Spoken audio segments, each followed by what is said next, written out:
to. The guilt, the shame of the things that we've done, but we never consider that. We always want to be the victim.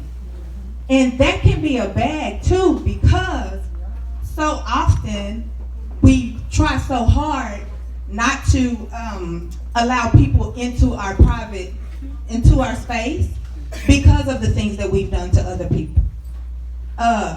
When you're going forward with your life and there's things that you've done and think somebody does do something with you, it's hard for you to accept that or become a victim because you think it's payback from what you've done to somebody else. Mm-hmm.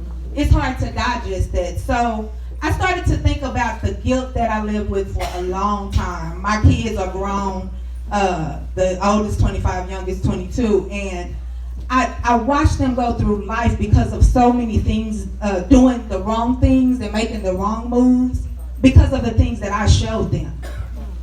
And that made me feel guilty. I felt ashamed. I felt that I failed them. I felt that I placed a bag on their back because of what I showed them. They would have never been exposed to a lot of things. The drug dealers, the trafficking, the clubbing, the promiscuity. You know what I mean? It's a lot of things that my kids would have never, because I didn't come from that. And so many people say that it starts at home, but the reality of it for me was I just did what I wanted to do. Mm-hmm. And that's the story for a lot of us, but we so busy pointing fingers at the parents. Now, you chose to do that, and you got caught up. That was my story. And because of that, I felt guilty. 3 kids by the time I was 18, you know what I mean, didn't come from that. Did talking to the drug dealer, I'm like you, girl. If he wasn't here, he not no bad, girl. I didn't want him. Baby, no. Listen, I got 3 kids. But you got some money. That paycheck wasn't gonna do it. You know what I mean? And that I exposed them to that. And because of that, it was hard for me to watch them go to jail for theft when I'm giving them everything they need, because I had the D-boy. You know what I mean? To, get pregnant in high school. That was my biggest fear because I had 3 by the time I was 18. So my biggest fear for mine, who was on varsity cheerleader with a scholarship on the way as a sophomore, you know what I mean? To get pregnant, that was my biggest fear because I did it. Then you move forward, I watched my mama, who has to take on my sister's kids because they went to jail. They didn't come from there. I'm more hood than they is. They ain't never been on the south side. You know what I mean? But they got caught up. And because they got caught up, somebody else had to deal with their baggage, the guilt. My mama took on their kids probably because of a lot of course, to make sure that they're good.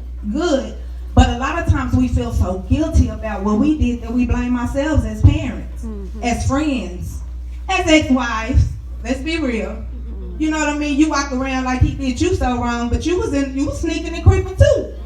You know what I mean? But we don't acknowledge that. So today, I just encourage you to let the guilt go. I can now proudly say I have 1 junior in college, you know what I mean, and 1 who done graduated, and I didn't show them that. But it just goes to show that if you keep talking and you keep talking and you keep pressing and you attach yourself to a group of friends, as she said, who's willing to pray and cover you, not only you, but you and yours. You know what I mean? Who's got sense enough to call you and say, girl, you ain't acting like yourself. What's wrong with your prayer time?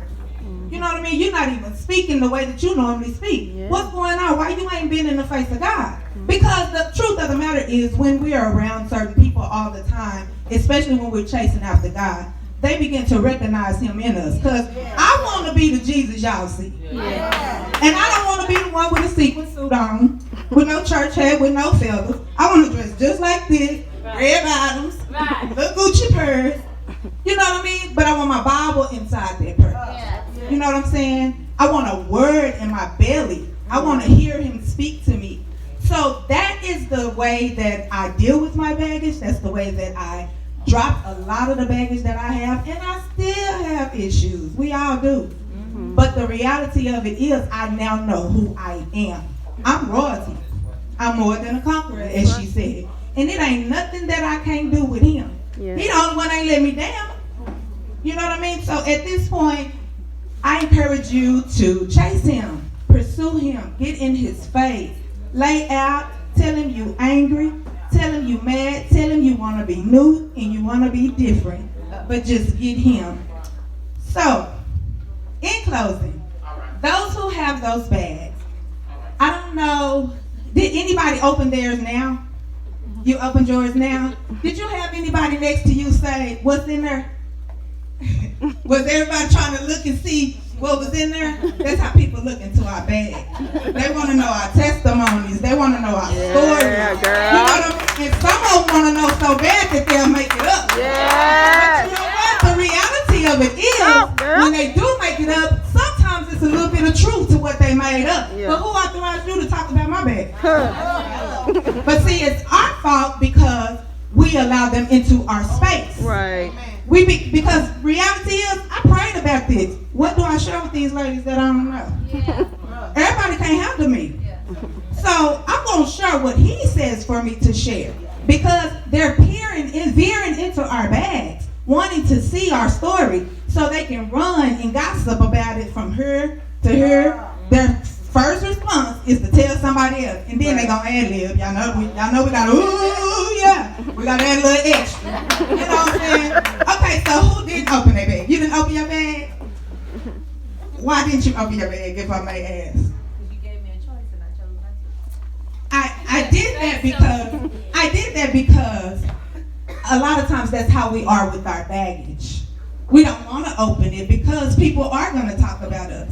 And they are going to look veer into it. You know what I mean? And use it. It's been done to us before. But there's somebody that's missing your testimony. So you've got to open it up. You've got to open it up and allow God to use you because somebody's life is dependent on it. If I knew then what I know now, I have so many jewels ready for my crown when I make it to heaven for the people that I have touched and for the people that's going to walk on that gold street with me. And we're going to super cool, baby. Swirling for Jesus. But I just wanted to use that as an illustration. Inside of those bags, there's a gift card to QT, there's some money, and there's also some Popalicious, my gourmet popcorn that I make plug, because I'm one of the